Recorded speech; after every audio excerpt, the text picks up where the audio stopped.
So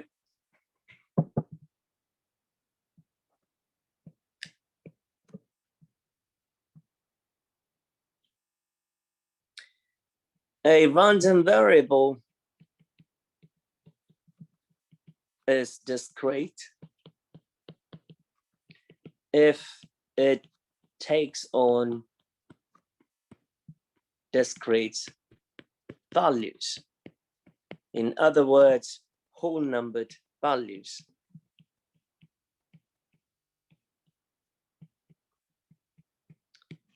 For example, if I define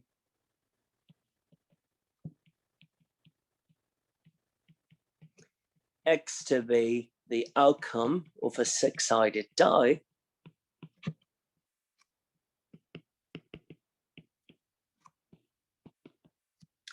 then X could only have 6 possible values. So possible values for X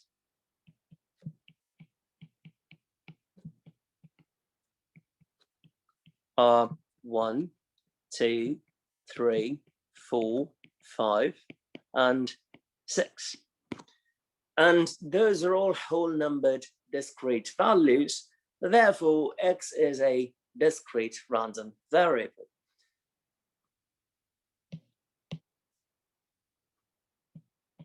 A probability distribution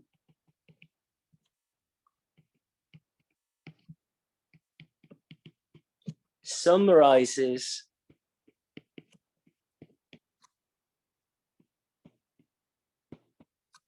every outcome of a random variable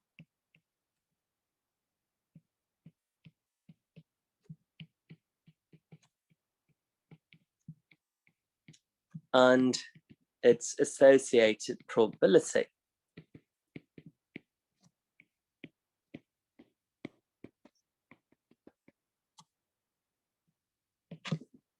So first I defined what a random variable is, then I defined what a probability distribution is. A probability distribution simply summarizes every outcome that a random variable can take with its associated probability. So what would a discrete probability distribution be? A discrete probability distribution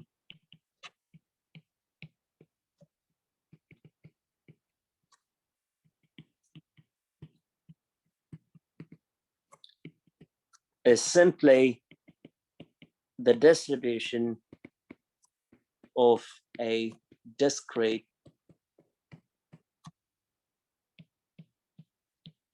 random variable. So, since we're talking about discrete probability distributions, one of the ways to summarize would be by using a table. The other effective way would be to use a formula of some sort, if at all possible. So if I go back to my example, rolling a die, or the outcome of a die example, the possible values for X are 1, 2, 3, 4, 5, and 6. The probability of each of those possible values, we know for a die, they're all the same. So 1/6, 1/6, 1/6, 1/6, 1/6, and 1/6. So we know that X is a discrete random variable.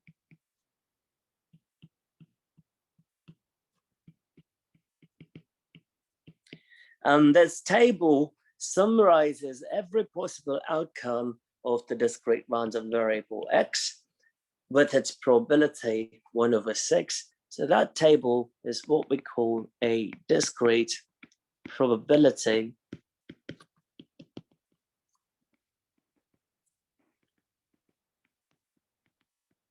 distribution. Now, there are certain ways to quickly identify if a given table is in fact a discrete probability distribution. So the key things to note if a given table is a discrete probability distribution would be the following.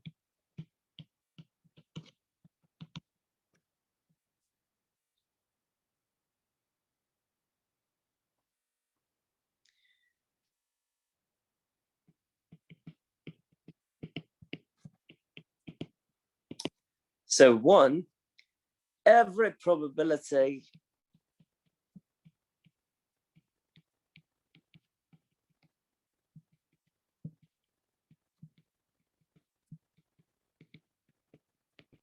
in the distribution must be from 0 to 1, but it is also important to note that the sum of all probabilities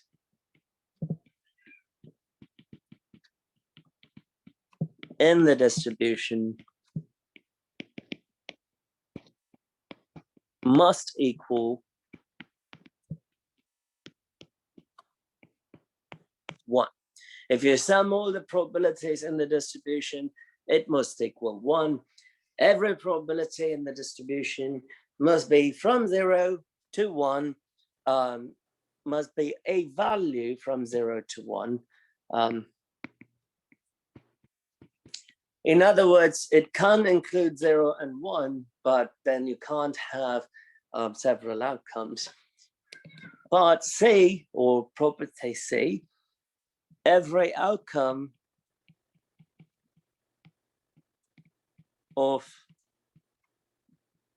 the random variable is included in the distribution. So in our example, we have the discrete random variable x. We know it has 6 outcomes, 1, 2, 3, 4, 5, and 6. We've accounted for all 6 of them. Every probability associated with those outcomes is 1 over 6. If I add all of those probabilities, 6 times 1 over 6 is 1. So the given table qualifies for a discrete probability distribution. So in the Sullivan Statistics Survey, individuals were asked to disclose the number of televisions in their household. So in the following probability distribution, the random variable x represents the number of televisions in households. So we have the outcomes. So according to this table, there are 10 outcomes, no television at all the way up to 9 televisions. And we have the corresponding probabilities for each of those outcomes. So the probability that a household would have exactly 1 television is 16.1%. Exactly 2 televisions would be 26.1%, and so on. First step is to verify if this is in fact a discrete probability distribution. So it's better to pursue this problem using the calculator because it will make things a lot easier for us.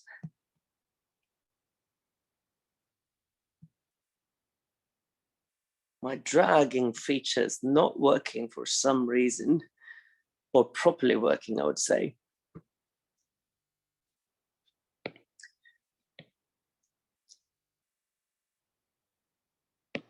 So I'm going to enter the number of televisions in the first list.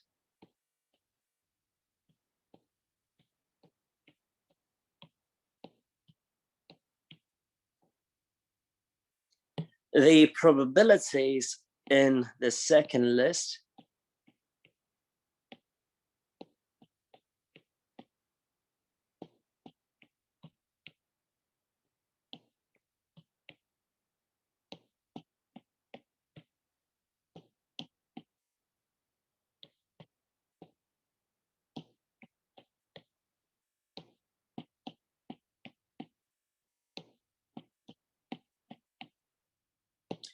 So I want to check before I do anything that the sum of all these probabilities equal to 1. So I satisfied condition A for a probability distribution that every outcome is included. So according to the survey, those are the outcomes, they are included. The probability of each outcome is given, and every single one of those values is between 0 and 1, or including 0, including 1, but here we don't have a probability of 1, we have values between 0 and 1, including 0. I want to find the sum of these probabilities. Of course, I could do it manually, but I put it in list because we're going to make use of this list later. So I want to know the sum of all the probabilities in list 2. So start over to calc. I'm going to pick list 2. And you can see sum of x is in the second line, which in our case would be the sum of all the probabilities in list 2. And that value happens to be 1. So do we have a proper discrete probability distribution? Yes. Now we want to draw a graph of the probability distribution and describe the shape of the distribution.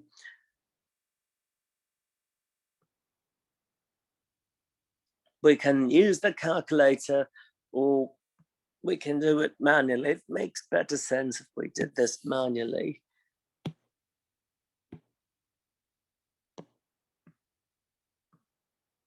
Or it would.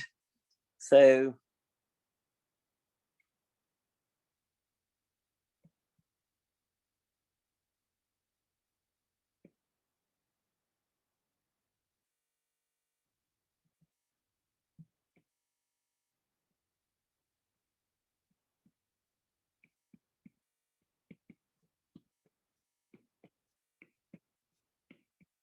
So on the x-axis, I have the number of televisions in the household.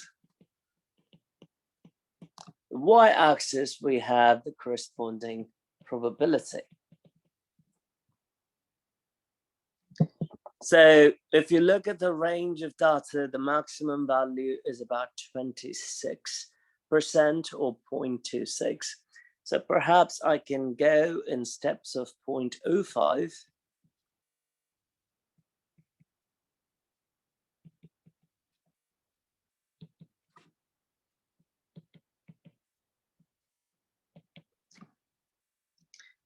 So when it is 0,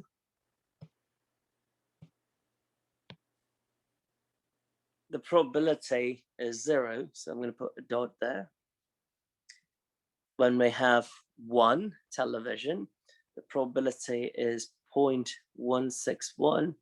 So it's right over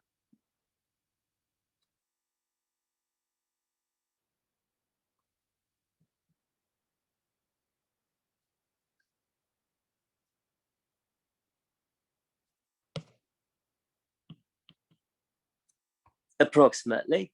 And when it is 2, we have 26.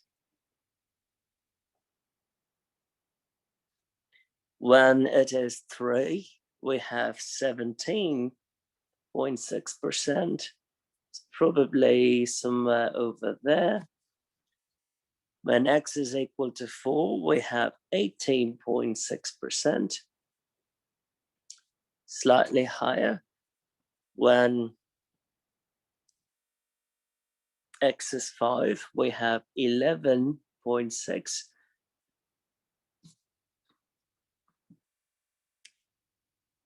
When x is 6, we have 0.055. When x is 7, we have 0.025, and very small values over there.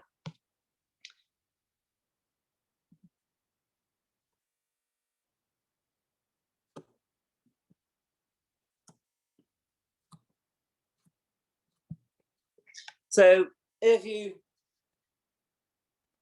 I'm just going to connect it with the dotted line so that we can see the shape clearly. So if you look at the graph of this probability distribution, it is discrete, which is why we have discrete lines. And by the looks of it, the curve should remind you of the case where we have a density of that sort from one of our previous videos. And that is a positive or right skewed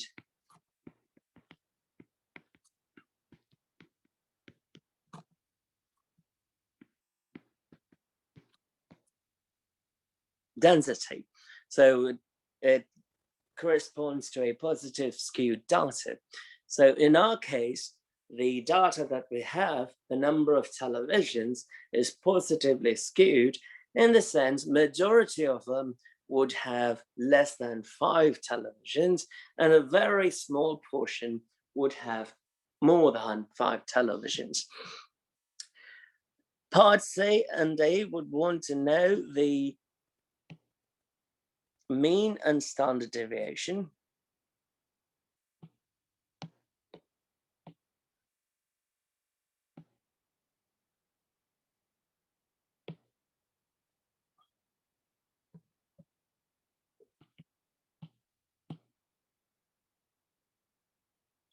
So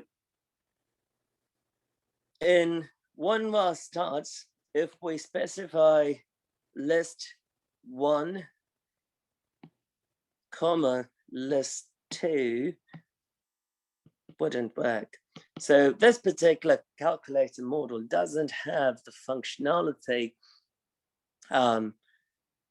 of the newer models where you can use a table to find the mean of a grouped distribution. Let me just try one more thing to be sure. Oh, so it wouldn't work. It's okay. So the mean of the random variable here, if we have a distribution, is simply sum of all the x values multiplied by their probabilities. So I'll call this to be mu. So first, we have to take each x value multiplied by its probability. All of my x values are in list 1. All of my probabilities are in list 2. So all I have to do is multiply them first.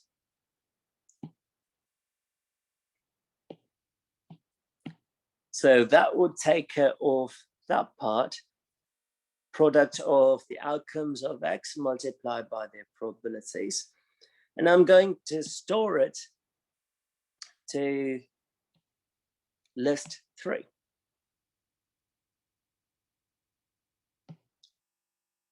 Oh, let me check what just happened here. Oh, my data is gone because the calculator got turned off. 4, 5.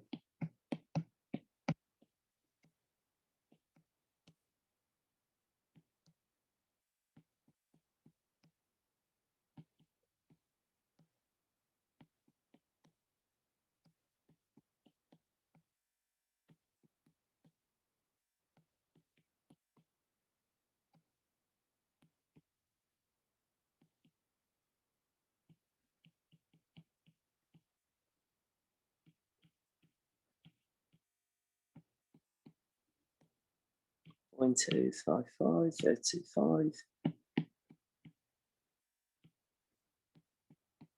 Okay, so start.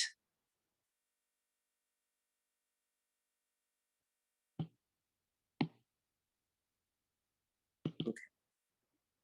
So L1 times L2, store it to L3. So you can go back and check the table. 0 times 0 is 0. 1 times 0.61 is 0.161 is 0.161. 2 times 0.261 is 0.522, and so forth. So we have taken care of the shaded part in the sum. Now we just have to find the sum of those. So I need to find the sum of list 3. The sum of list 3 is 3.21.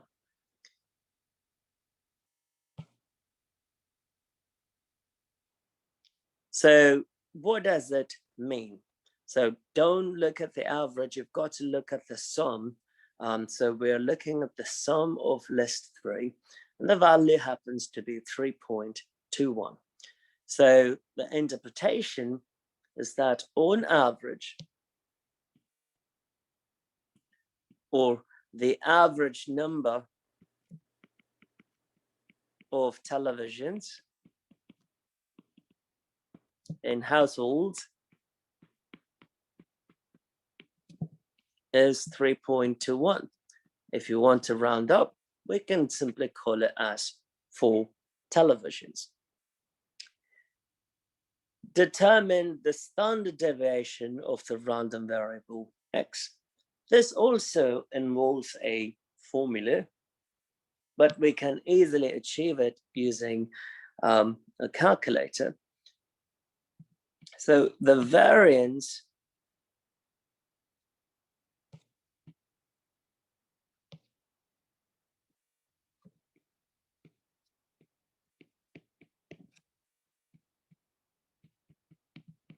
is simply the sum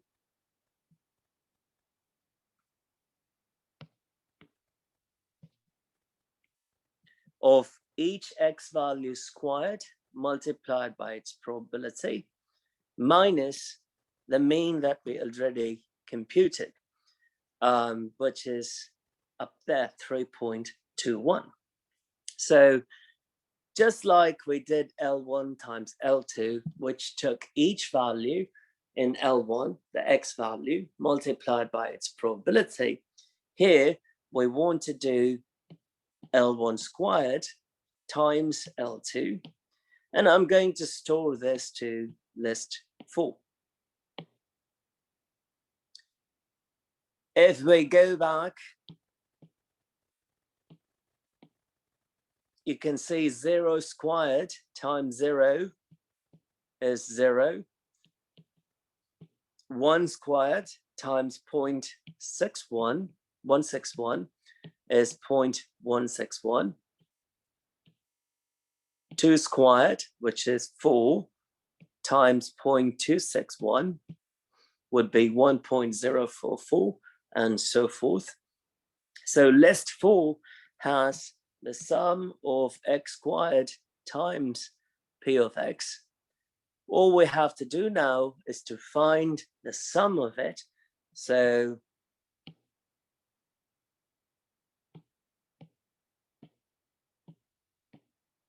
one last start on list 4 indicates that the sum is 13.32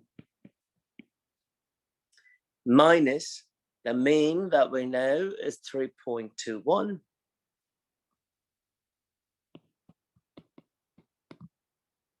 square. So 13.232 minus 3.21 square would give us 3.0159. So if the variance is 3.0159, the standard deviation is the square root of that.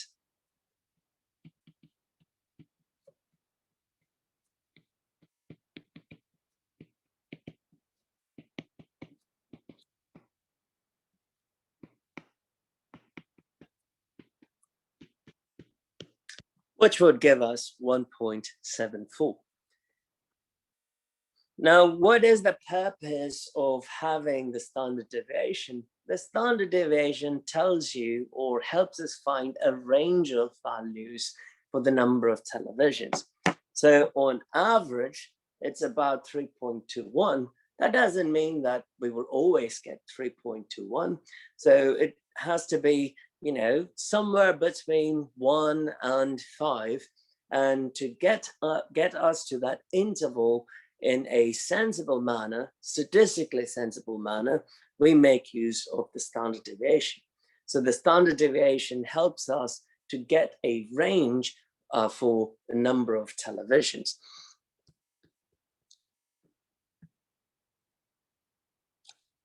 So part E wants to know what is the probability that a randomly selected household has 3 televisions. That is easy.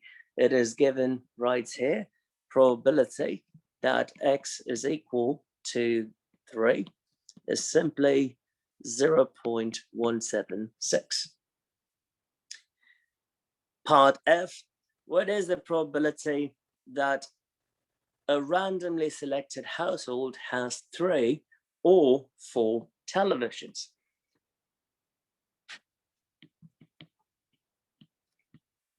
X is 3 or X is 4. Since the conjunction is or, we're doing union.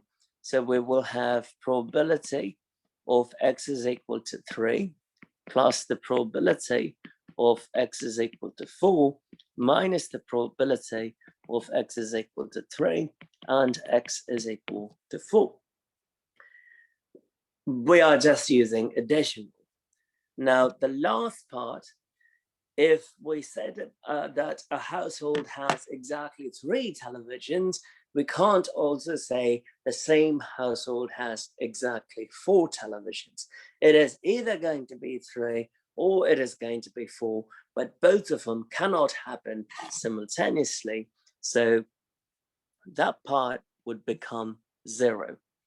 The reason for that is the events are disjoint or mutually exclusive.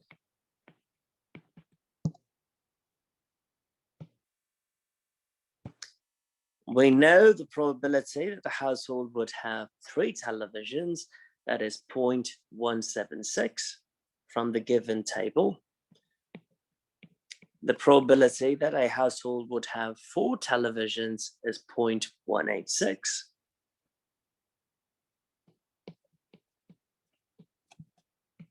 All we have to do is add now, and we will get 0.362.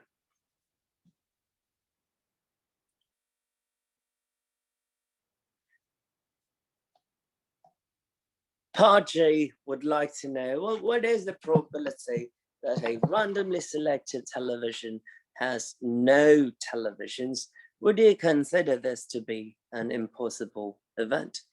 According to our data, that probability is 0. It's given in the table. And if an event has 0 probability, it is an impossible event. So based on the data that is provided to us, I'm going to say yes. But in reality, could it be a case where a household doesn't have any television at all? Could be, but it's going to be extremely rare to a point that we can simply say it is impossible, at least these days. Here is another discrete distribution. So Ishiro's hit parade was in the 2004 baseball season. Ishiro Suzuki of Seattle Mariners set the record for the most hits in a season with a total of 262 hits. In the following probability distribution, the random variable x represents the number of hits Ishiro obtained in a game. So the possible values for Ishiro is 0, 1, 2, 3, 4, or 5 hits. We want to verify if this table is a discrete probability distribution.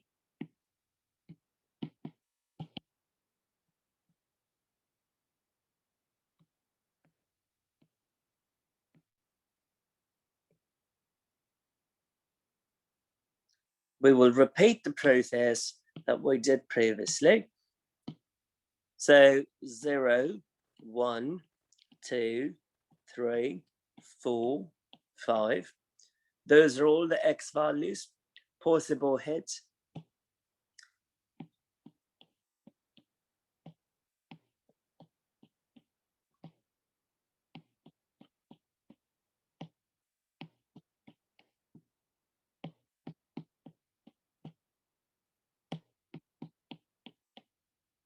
Those are the probabilities. So how would we interpret this? Well, if someone asks you, what are the chances that Ishiro Suzuki didn't have any hits at all in a game, that probability would be 0.1677 or 16.77% chance. So if you make a bet with your friend and said, oh, in this particular game, Ishiro is not going to have any hits at all, and I'll bet you $100, I wouldn't bet because the chances of that happening is only 16.77%. So we want to first verify that this is a discrete probability distribution.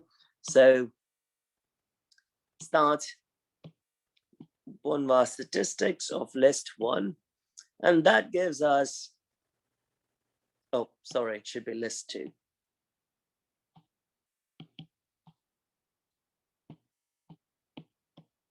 Because we have the probabilities in list 2. So the sum of all the values in list 2 did give us 1. So the sum of the probabilities is 1.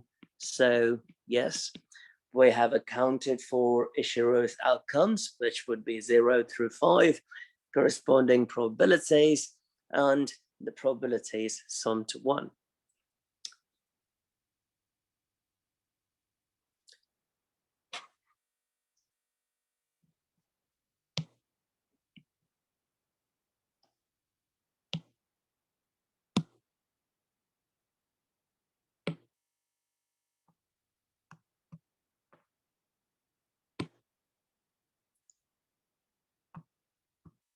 So we want to construct a similar graph like we did in the previous problem.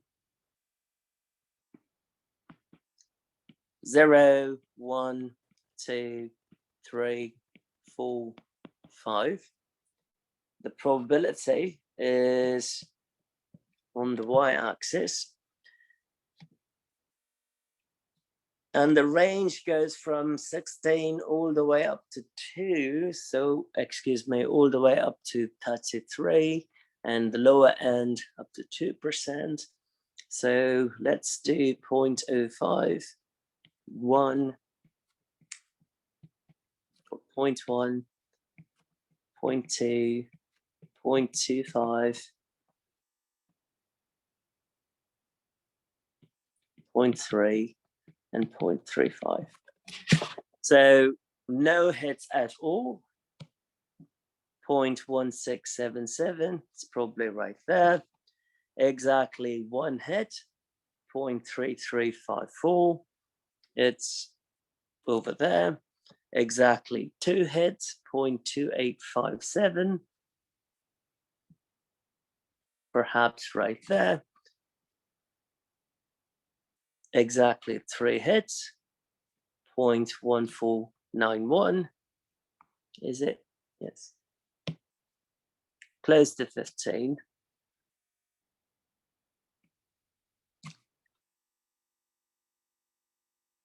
Four hits, 0.03. The last one is 0.02, perhaps over there. So if I connected with lines, I would have a graph of that sort. And we could put dotted lines to sort of recognize the shape. And just like the previous problem, here we have a right-skewed distribution.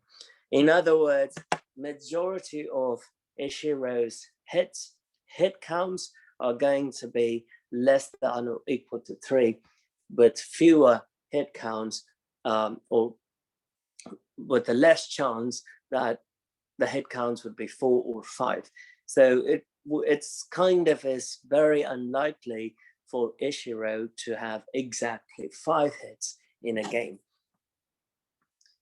So the shape here is right skewed.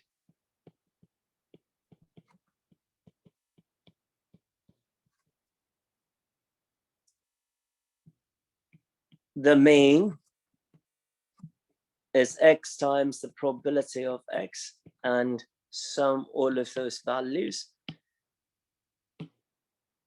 So list 1 has all the x values, list 2 has all the probability values. I'm multiplying them, saving it to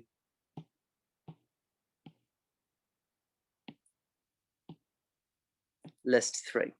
So that sum is going to take L1 times L2, L1 times L2 is going to take care of the shaded part here. We're going to save that value to list 3. Those values, when summed, would give us the mean. So start one variable statistics of list 3 gives us about 1.6273. So the average number of hits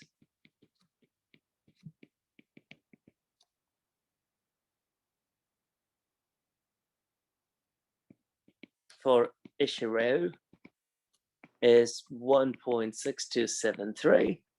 We can approximate it and call it as 2.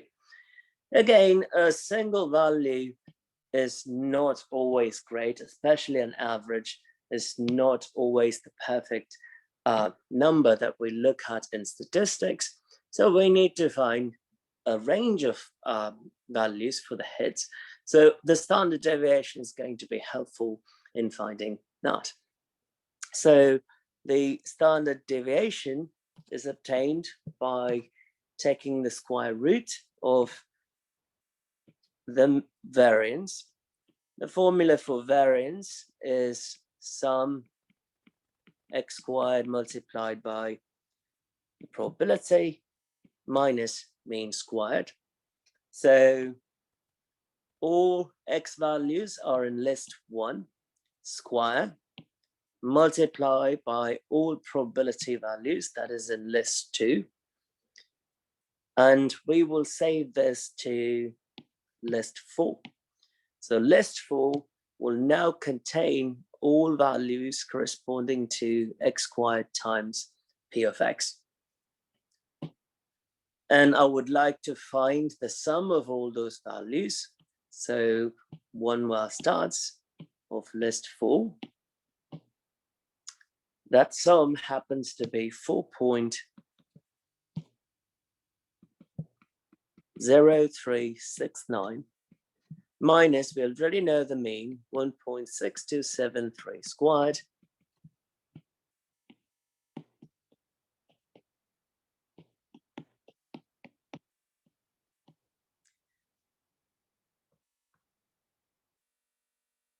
Which gives us 1.3387, approximately 1.4.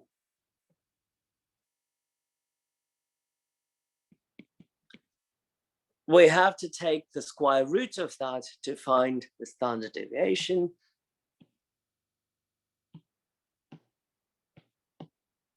We end up getting 1.17.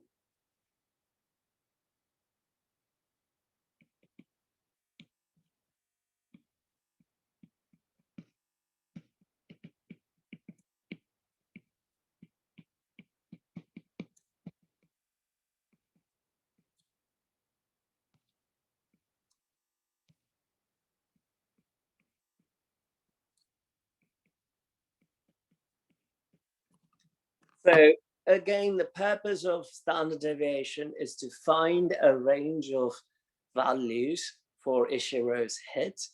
And there are ways to find this range, and we will do it in chapter 7 or chapter 8, I believe, when we try to estimate the population parameter or confidence interval for the population parameter. So part E, what is the probability that in a randomly selected game, Ishiro got 2 hits?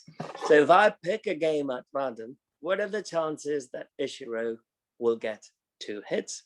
That probability is right here.